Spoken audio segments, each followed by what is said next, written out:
Isa sa mga discarding ginagawa ko sa bahay is making sure na siguro may mga nagawa na kaming pagkain ready to cook. And syempre, kadalasan, may mga kanya-kanya tayong paboritong longganisa, pero iba pa rin talaga kapag nakagawa ka ng sarili mo sa bahay.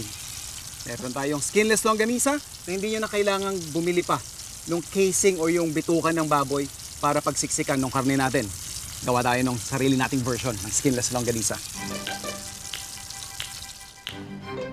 Now for our steps, of course we need ground pork. Kung wala man kayong ready na minced pork, pwede nyong i-hand chop ito. Kagaya ng gagawin natin.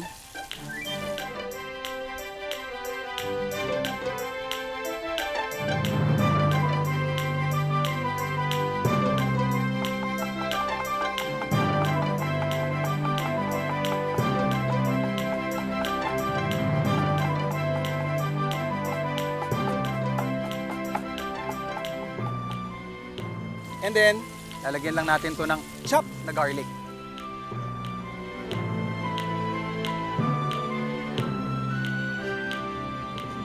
And then we'll just season it with some salt. And make sure na ma-incorporate natin, maimasa natin doon sa karne. Because somehow, that salt na ilalagay natin would react doon sa ating karne na magiging binder at the end. So hindi na natin kailangan maglagay pa dito ng itlog or any liquid para magkapit yung ating longganisa. And then para may konting angas lang din, generous amount of pepper.